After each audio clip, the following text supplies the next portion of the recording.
ప్రార్థించుదాము. అలాగ నిలబడి ఉండగా ప్రార్థన. మమ్మలను మిక్కిలిగా కనుకరించిన మా ప్రియ తండ్రి, ఘనుడా, మమ్మల్ందరినీ కూడా మా ప్రభు అతి శ్రేష్టమైన బిడ్డలుగా సృజించి మా నుండి మా ప్రభు మీరు గణపరచబడుట మాకిచ్చిన ఆశీర్వాదకరమైన సమయము మా తండ్రి. ఈ సమయాన్ని మా ప్రభు ప్రార్థిస్తున్నాం. మా ప్రార్థన గైకొని మీ కృప అనుగ్రహించండి. మీ వాక్యాన్ని వినాలని, వాక్యాన్ని ధ్యానించాలని ఎంతో ఆశతో ఆసక్తిగా కనిపెడుతూ ఉన్నాము. మా ప్రభు కొద్ది నిమిషాలు మీ మాటలు విని మాటలను హృదయంలో నిలుపుకొని ఆ మాట ప్రకారం జీవించే కృప మాలోని ప్రతి ఒక్కరికి అనుగ్రహించండి. వినగల చెవి, గ్రహించి మనస్సిమ్మని మా ప్రభువును మీ ప్రియ కుమారుడు యేసుక్రీస్తు పరిశుద్ధుని ద్వారా ప్రార్థిస్తున్నాము తండ్రి. ఆమేన్. దయచేసి కూర్చునండి.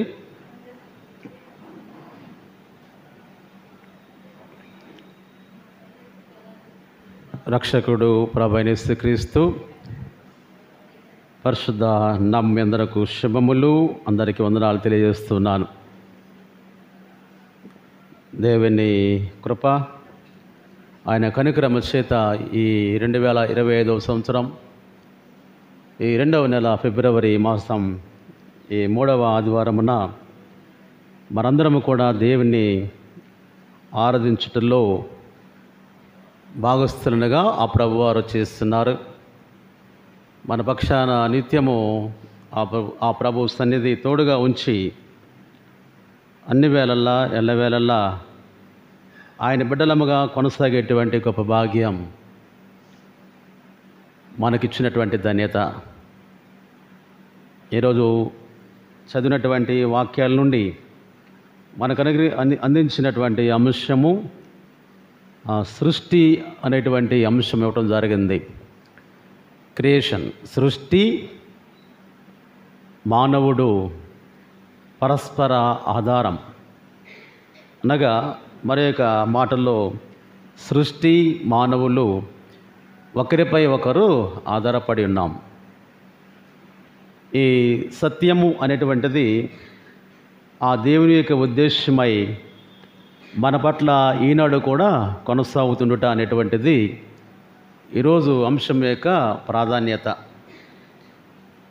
సృష్టి మనం చూస్తూ ఉన్నాం. చుట్టూ మనకు ఇన్ని వృక్షాలు, ఆ యొక్క మొక్కలు, ఆకుకూరలు, పుష్పించేటువంటి మొక్కలు, ఫలాలు అందించేటువంటి చెట్లు, ఇలా మనము ఎటు చూసినా సరే ఆ యొక్క పచ్చదనం అనేటువంటిది ఆ క్రియేషన్లో చూసి మనము ఆశ్చర్యపోతూ ఉంటాం.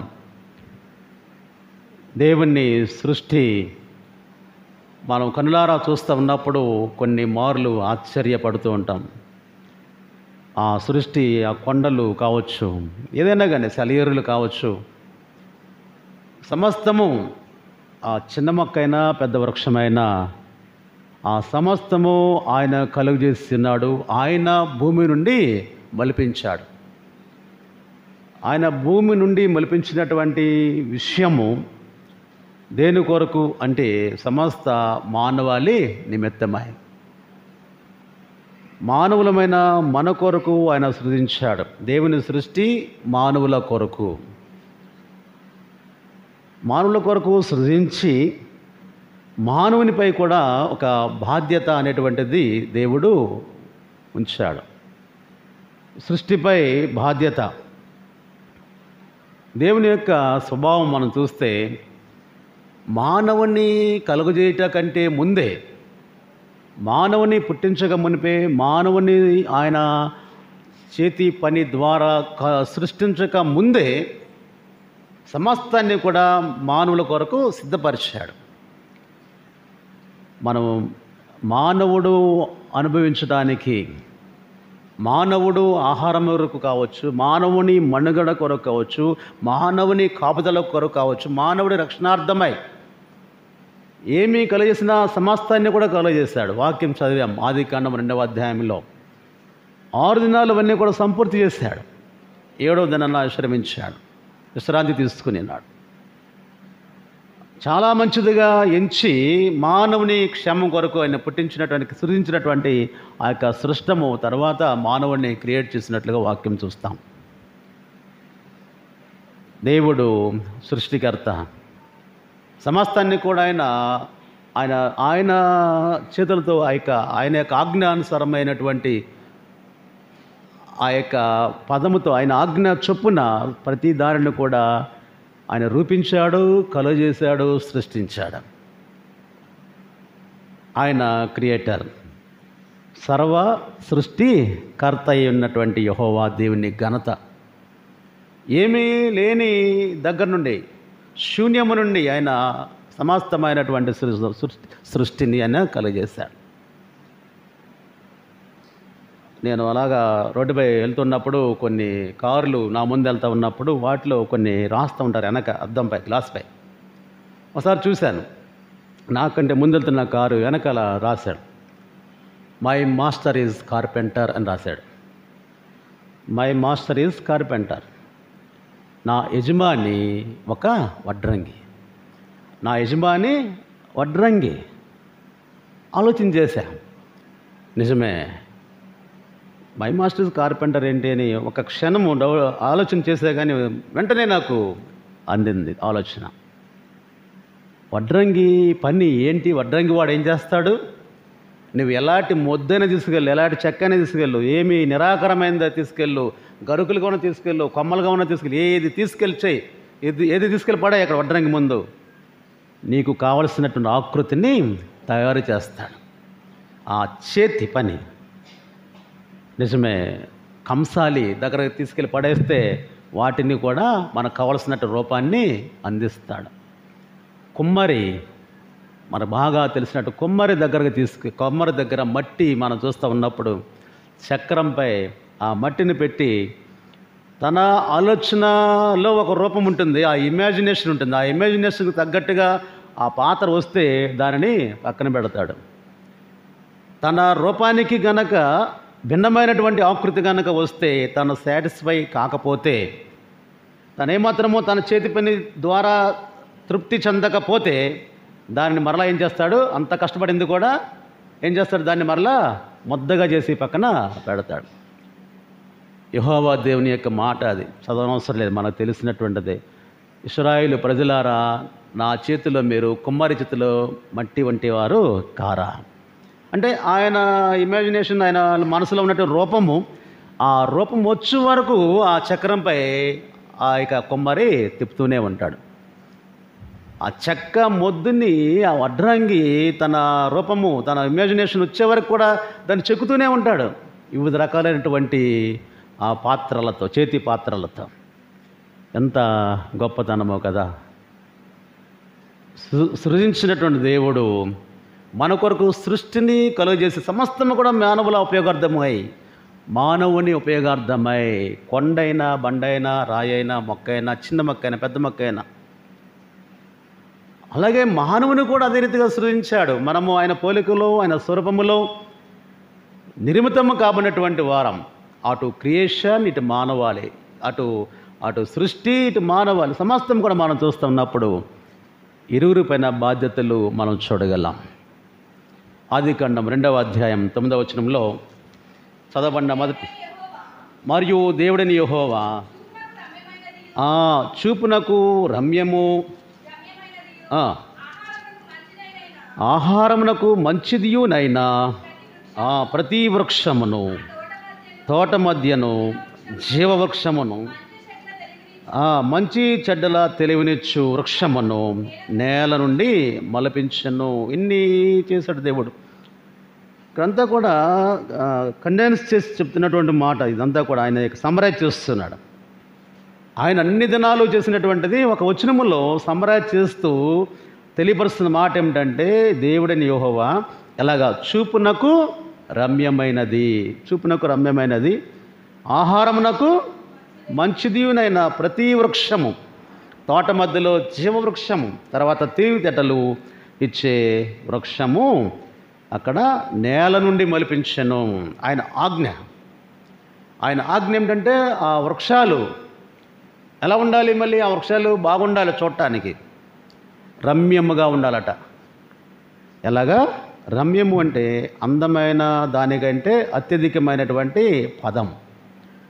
భావము ఏమిటంటే ఇక దానికి మించి అందము లేనటువంటి దానికి ఈ రమ్యమైన పదం, మార్వెలస్ అనేటువంటి ఇంగ్లీష్ పదము వాడవచ్చు. అంత రమ్యమైనటువంటి మొక్కలు, వృక్షాలు అన్నాడు కదా, వృక్షాలు ఉంటాయి. వాటిని చూసి మనం మురిసిపోతూ ఉంటాం. రకరకాల చెట్లు, రకరకాల పూలు. రోజ్ గార్డెన్ అని ఉంది ఊటీలో, అంటే రోజా పూలు, గులాబీ పూలు తోట. ఆ టికెట్ తీసుకుని లోపలికి వెళ్ళాలి, చూడాలి. చూస్తే అన్నీ కూడా మనకి టైం చాలదు. అన్ని వందల వేల రకాలైనటువంటి గులాబీ పువ్వులు అక్కడ వస్తాయి, పుష్పిస్తున్నాయి, అక్కడ పూయిస్తున్నారు ఇంత ప్రొటెక్షన్తో. ఏంటంటే మన కళ్ళు చాలదు. ఆ పూలు, వాటి ఆకృతి, వాటి రంగు, వాటి వైభవము అంటుకోకూడదు. వాటిని చూపునకు రమ్యం, అందం. అప్పుడప్పుడు విజయవాడలో అక్కడక్కడ పెడతా ఉంటారు ఫ్లవర్ షో అని. చూపునకు రమ్యమైనటువంటి పువ్వులు, చూపునకు రమ్యమైనటువంటి మొక్కలు, కళ్ళు మరల్చలేనటువంటి సృష్టి, అదంతా కూడా ది గాడ్స్ గ్రేట్నెస్. మానవాళి పట్ల దేవుడు చూపినటువంటి అత్యంత కృప. బయోడైవర్సిటీ అని ఇంగ్లీష్లో పదం ఉంటుంది, జీవ వైవిధ్యం, బయోడైవర్సిటీ. ఈ మానవునితో బ్యాలెన్స్ కాబడాలి. ఆయన సృష్టి, మానవుడు ఒక బ్యాలెన్స్, సమతుల్యత పాటించాలి. అందుకే అడవులో జంతువులు, మొక్కలు ఇవన్నీ కూడా సమతుల్యత పాటించినప్పుడే ఈ వాతావరణం అనేటువంటిది బాగుంటుంది. ఇప్పుడు బ్యాలెన్స్ లోపించింది ఇప్పుడు. అందుకే ఎండలు, అందుకే విపరీతమైన వర్షాలు, అకాల వర్షాలు, అందుకే వరదలు. ఈ బ్యాలెన్స్ అనేది లోపించింది. కానీ దేవుడు ఆదిలోనే ఆ సృష్టించినప్పుడు ఎన్ని రమ్యమైనటువంటి వృక్షాలు, ఆహారానికి మంచిదైన వృక్షాలు, జీవవృక్షము, తెలివినిచ్చు వృక్షము, ఇంకా అనేకమైనటువంటి ఆకుకూరలన్నీ కూడా దేవుడు కలుగజేసి మానవుని కలుగజేశాడు సమతుల్యత పాటించేందుకే.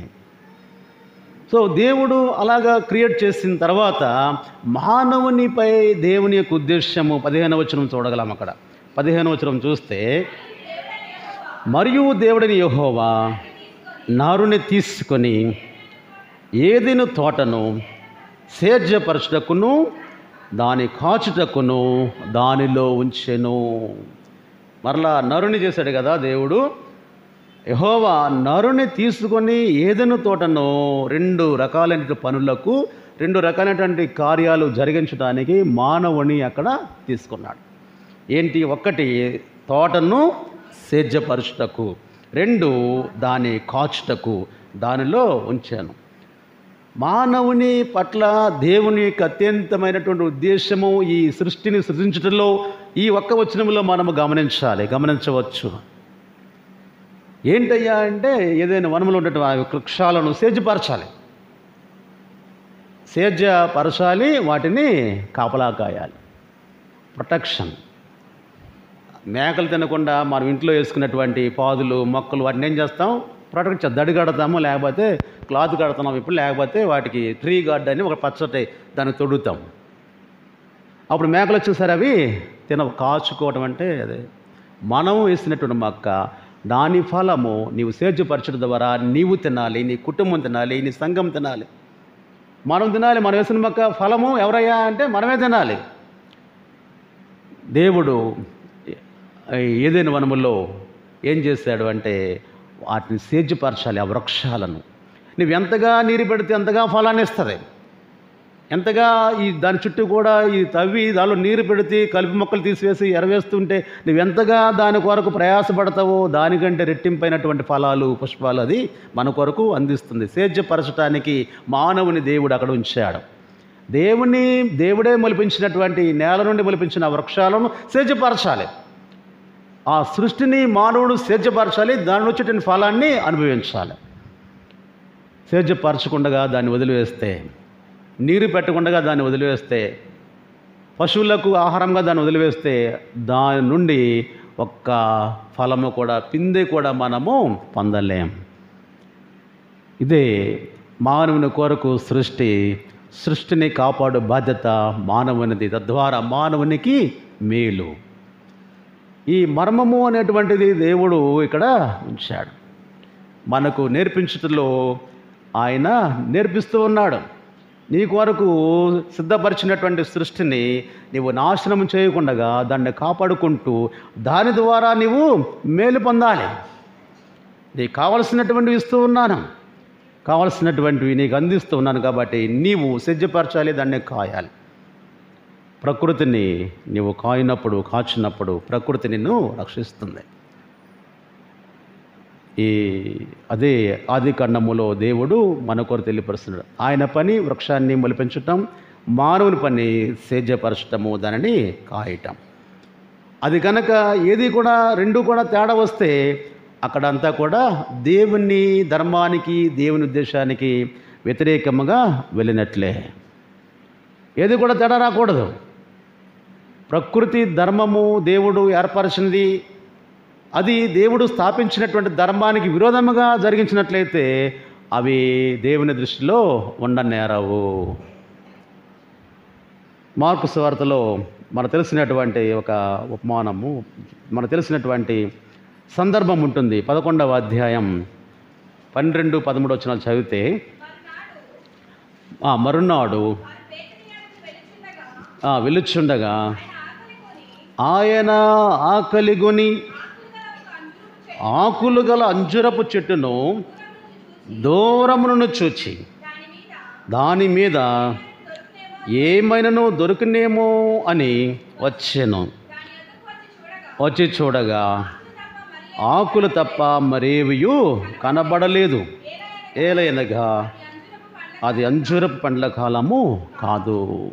యేసుక్రీస్తు ప్రభుని పరిచర్య కాలంలో ఈ జరిగినటువంటి యొక్క సన్నివేశము లేక సందర్భము, సంఘటన ఈ తెలియని వారు ఎవరో కూడా లేరు. బహు సుపరిచితమైనటువంటి సందర్భం ఇది. యేసుక్రీస్తు ప్రభువు ఆకలిగొని ఉన్నాడు. ఆయన సంపూర్ణ మానవుడు కదా, ఆయన సంపూర్ణ మానవుడు, సంపూర్ణ దైవస్వరూపుడు. ఈ సంపూర్ణ మానవుడు ఆయన మానవునికి కలిగినటువంటి ప్రతి ఎమోషన్, ఏడ్చాడు, ఆకలి కొన్నాడు, దప్పికొన్నాడు, దుఃఖించాడు, చెమటను చిందించాడు. మానవుడు ఎలాగా ఈ రోజున సఫర్ అవుతూ ఉన్నాడో, మానవుడు ఏ రీతిగా సంతోషిస్తున్నాడో, అన్ని ఎమోషన్స్ కూడా యేసు ప్రభు కలిగి ఆనాడు ఆకలి కొనిన సందర్భములో ఆయన చేసినటువంటి పని ఏం చేశాడు? అంజూరపు చెట్టును దూరమును చూశాడు.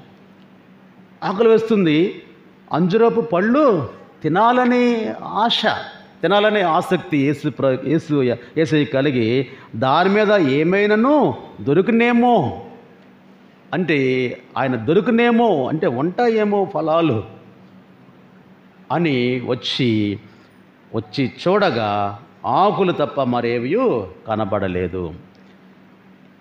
సర్వ సృష్టికర్త అయినటువంటి ఆయన అనేక మంది ఆకలి దప్పులు తీర్చినటువంటి ఆయన. లాస్ట్ వీక్ చెప్పాను, 5,000 మంది ఆహారము. వీళ్ళు వాక్యం వింటూనే ఉన్నారు, వాళ్ళు తినడానికి ఏమీ లేదు. వారి యందు కనికరపడ్డాడు. తినడానికి ఏమీ లేని వారు, ఉపవాసం ఉండి వాక్యాన్ని వింటున్నటువంటి వారు గురించి ఆయన కనికరపడ్డాడు. వీళ్ళ కొరకు వెళ్ళి ఆహారము తీసుకురండి. దప్పిక తీర్చినటువంటి ఆయన, నేనొచ్చు నీరు త్రాగువాడు మరెప్పటికీ కూడా దప్పిక కొనడు. జీవజలమైనటువంటి జలాన్ని ఇశ్రాయేలు ప్రజలు, అయ్యా మేము చచ్చిపోతున్నాం, నీళ్ళు లేవు మాకు, ఏదో ఒక చెరువు ఉంది, పెద్ద చెరువు, అదంటూ నీళ్ళు చేదుగా ఉన్నాయి, అవి మేము త్రాగలేకపోతూ ఉన్నాం. 6 లక్షల కాల్బలము కంటే ఎక్కువైనటువంటి ప్రజల యొక్క దప్పిక తీర్చాడు, దాహం తీర్చాడు ప్రభు. అలాంటి ఆయన వాళ్ళ ఆహారము, మాకు ఆహారం కావాలంటే ఆహారం అందించాడు ఆయన. ఈరోజు ఏంటి ఇక్కడ ఆకులు కొని చూడండి, ఆకలి కొని దూరం ఒక చెట్టు కనపడింది, అక్కడ ఏమీ లేవు. దొరకనేమో అని, పండ్లు ఏమైనా దొరుకుతాయేమని వెళితే అక్కడ ఏమన్నాయి? దగ్గరకు వచ్చి చూస్తే ఆకులు మాత్రమే మిగిలాయి. ఆకులు తప్ప మరేమీ లేవు తినడానికి. ఆ కాలము కూడా అంజరపు కాలము కాదు అని వాక్యం సెలవిస్తూ ఉంది. కానీ యేసయ్య దానిని చూచి శపించాడు కదా. శపిస్తే ఏమైంది? ఎండిపోయింది. ఆ శపింపగా అది తెల్లరేసరికి ఎండిపోయింది. ఆకులు ఏమీ లేవేక తెల్లబారింది. శిష్యులు చూస్తారు, అదంతా కూడా గమనిస్తూ ఉంటారు. ఏంటి ప్రభు ఆకులు మాత్రమే కలిగి ఉన్నది? ఆకులు, ఒక చెట్టు ఆకులు కలిగి ఉందంటే దేని కొరకు ఆకులు? అంటే ఒక చెట్టుకి దేని కొరకు ఆకులు? బాటనీ చదివిన వాళ్ళకి బాగా తెలుస్తుంది, బయాలజీ వాళ్ళకి. ఆహారం. ఆ చెట్టు అది ఆహారం తినటానికి, చెట్టుకి ఆహారాన్ని అందించేటువంటిది ఆకులే. ఆకులు ద్వారా అది బలపడుతుంది, కాండాన్ని బలపరుచుకుంటుంది, రెమ్మలను కొమ్మలను బలపరుచుకుంటుంది. పుష్పించడానికి, ఫలించడానికి ఆకుల ద్వారా వచ్చేటువంటి ఆహారం అంతా కూడా అది తయారు చేసుకునేది బలపడుతుంది. అంటే అంజూరపు చెట్టుకి ఆకులు మాత్రం ఉన్నాయంటే దాని స్వార్థం చూసుకుంటూ ఉంటుంది. ఆకులు కలిగిన చెట్టు, ఆకులు దానికే ఉపయోగం. ఏ చెట్టు ఆకులు దానికే ఉపయోగం. మరి ఒకరికి ఉపయోగము. అంజూరపు చెట్టు ఆకులు కలిగిందంటే అది బలపడటానికి, విస్తరించడానికి, పెరగటానికి మాత్రమే. అంటే దాన్ని మరలా మనం చూడవచ్చు ఎట్లా అంటే ఒక స్వార్థము కలిగినటువంటి చెట్టుగా అక్కడ ఉంది.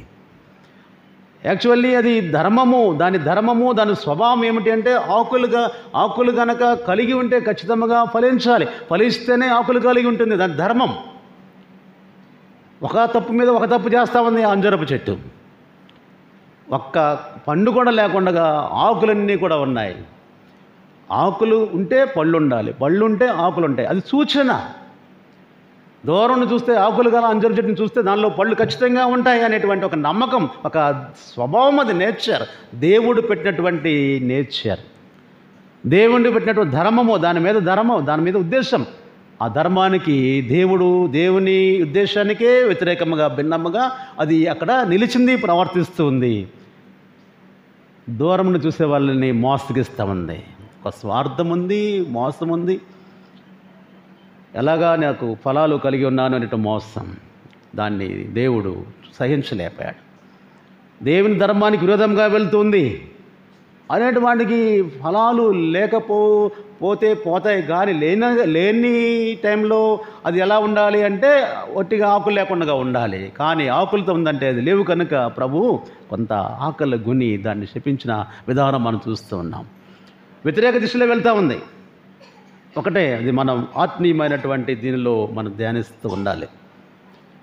ప్రభు ఆకలి కొనటం ఇక్కడ రాసి ఈ చెట్టుని ఏకంగా శపించినట్లు చూస్తాం. కానీ అంతకు ముందు తర్వాత అనేక సార్లు ఆకలి కొని అనేక చెట్ల యొక్క ఫలాలను ఆయన భుజించి ఉంటాడు. బహుశా ఏ చెట్టు అయితే ఆయన యొక్క ఆకలి తీర్చిందో ఆ వృక్షాన్ని లేక ఆ చెట్టుని ఆయన ఆశీర్వదించి ఉంటాడు విస్తరించమని. బహుశా నా ఆలోచన తట్టింది. అనేక సార్లు ఆయన చెట్ల ఫలాలను తిని ఉంటాడు, భుజించి ఉంటాడు. ఒక్కసారి ఆ రోజే ఆల్ ఆఫ్ సడన్ వెళ్ళి ఉండకపోవచ్చు. బహుశా ఆయన ఆకలి తీర్చినటువంటి చెట్టును దీవించి ఉంటాడు, ఆయన దప్పిక తీర్చినటువంటి వారిని దీవించి ఉంటాడు. ఖచ్చితంగా విరోధముగా వెళ్తుంది కాబట్టి అక్కడ ఆయన శపించాడు. సృష్టికర్త కొరకు ఆకలి తీర్చలేని సృష్టముగా మిగిలిపోయింది, ఆ యొక్క చరిత్రలో మిగిలిపోయింది ఆ యొక్క అంజూరపు చెట్టు. మానవుడు సేద్యపరచడానికి కాయుటకు నిర్దేశించినప్పుడు దానిని కూడా, ఆ అంజూరపు చెట్టును కూడా ఆయన మొక్క నేల నుండి మలిపించి దాన్ని వృద్ధిపరిచాడు. చిన్న మొక్క దగ్గరికి వెళ్ళి ప్రభు వెతకలేదు, దొరికినేమో అని వెళ్ళలేదు. చిన్న మొక్క దగ్గరికి వెళ్ళి పెద్ద చెట్టే. మత్తయి సువార్తలో కూడా ఒక మర్మం చదివాం. 13వ అధ్యాయం 8వ వచనం చూస్తే సువార్తలో కొన్ని మంచి నేలను పడి ఒకటి 100 ఒకటి 60 30 ఫలించెను. చాలమ్మా. కొన్ని మంచి నేలను పడ్డాయి విత్తనాలు. ఎవరు? ఒక వ్యక్తి గురించి చెప్తున్నటువంటి మాట. ఒకడు ఏం చేస్తున్నాడు? విత్తువాడు విత్తుటకు వెళ్ళాడు విత్తనాలు వేయటానికి. విత్తనాలు జల్లుతూ ఉన్నాడు. విత్తనాలు జల్లుతూ ఉన్నప్పుడు కొన్ని ఎక్కడ పడ్డాయి? త్రోవ ప్రక్కన పడ్డాయి. 4 రకాలైనటువంటి నేలలు ఒకటి త్రోవ ప్రక్కన పడ్డాయి, కొన్ని రాతి నేల మీద పడ్డాయి, కొన్ని ముండ్ల కంపలో పడ్డాయి, కొన్ని మంచు నేల మీద పడ్డాయి. ఆ విత్తువాడు విత్తనాలు జల్లుతూ ఉంటే త్రోవ ప్రక్కన పడిన విత్తనాలు పక్షులు వచ్చి ఎత్తుకుపోయాయట, మొలవలేదు, మొలకెత్తలేదు. 2 రాతి నేల మీద పడినటువంటి విత్తనాలు మట్టి లేనందున వేరు లోపలికి వెళ్ళక అవి చచ్చిపోయినాయి. 3వది ముండ్ల పొదలో పడినటువంటి విత్తనాలు మొలిచాయి, కానీ ఆ ముండ్ల పొదలు అణచివేశాయి, ఎదనివ్వట్లా. అంటే 3 చోట్ల పడినవి కూడా వ్యర్థమైపోయినాయి. 4వది మంచి నేలన పడినటువంటి విత్తనాలు మాత్రము 100 60 30 ఫలించెను. ఎక్కడ వేసిన ఆ విత్తనము ఫలించింది అంటే మంచి నేలన వేసిన విత్తనాలు మాత్రమే, మంచి నేలన పడిన విత్తనాలు మాత్రమే అవి ఫలించాయి. మిగిలిన చోట్ల అవి ఎంత మాత్రం కూడా ఫలించలేదు. అంజూరపు చెట్టును కూడా దేవుడు మంచి నేలన్న ఆయన మొలిపించి దాని పోషణకు కర్తగా ఉన్నాడు. అంజూరపు చెట్టు రాతి నేల మీద మొలిపించలా, అంజూరపు చెట్టును త్రోవ ప్రక్కన మొలిపించలా, ఆ అంజూరపు చెట్టును ముండ్ల పొదలలో మొలిపించలా. అనగ దొక్కలేదు, పక్షులు ఎత్తుకుపోలేదు, వేరు లోపలికి వెళ్లకుండా అది చనిపోలేదు. అన్ని కోణాలలో అంజూరపు చెట్టు పక్షాన దేవుని కాపుదల, దేవుని యొక్క పోషణ అక్కడ కనిపిస్తూ ఉంది. అంతగా దేవుడు తన పట్ల చేసి ఉన్నప్పుడు దేవునికి చేయాల్సినటువంటి పని విస్మరించినటువంటి చెట్టుగా మిగిలిపోయింది. దేవునికి కృతజ్ఞత భావం అనేటువంటిది తెలియపరచకపోతూ ఉంది. ఆయన 1-2 పళ్ళ కోసం దొరుకునేమో అని వెళ్ళినప్పుడు దొరకకపోగా ఆకులతో నిండుగా ఉన్నది, ఒక వేషధారణ కలిగినటువంటి చెట్టుగా మిగిలింది. కనుక అక్కడ శపించినటువంటి పరిస్థితి మనం చూస్తున్నాం. ప్రభునందు ప్రియమైన దేవుని బిడ్డలారా, ప్రభు ఆయా సందర్భాలను వాక్యములో ఉదాహరించినప్పుడు వాటి ద్వారా నేను నేర్చుకోవాల్సినటువంటి పాఠం ఉంటుంది. దానిలో ఏంటయ్యా పాఠం? ఆ ప్రభువు నిన్ను కూడా చూస్తుంటాడు, దూరం నుండి చూస్తాడు, దగ్గరకు వస్తాడు, దొరుకునేమో అని చూస్తాడు. ఏంటి దొరికేది నీలో కదా? ఆయన ఉంచినటువంటి బాధ్యత, ఆయన ఉంచినటువంటి ఉద్దేశము, ఆయన నీ నుండి ఎదురు చూస్తున్నటువంటి ఆత్మీయత, నీ నుండి ఎదురు చూస్తున్నటువంటి ప్రార్థన జీవితం, నీ నుండి ఎదురు చూస్తున్నటువంటి ఆత్మీయ ఫలం.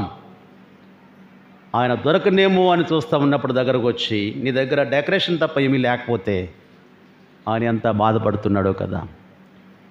నీ జీవితాన్ని, నా జీవితాన్ని త్రోవ ప్రక్కన పడవేయలేదు, రాతి నెలలో పడవేయలేదు, ముండ్ల పొదలలో పడవేయలేదు.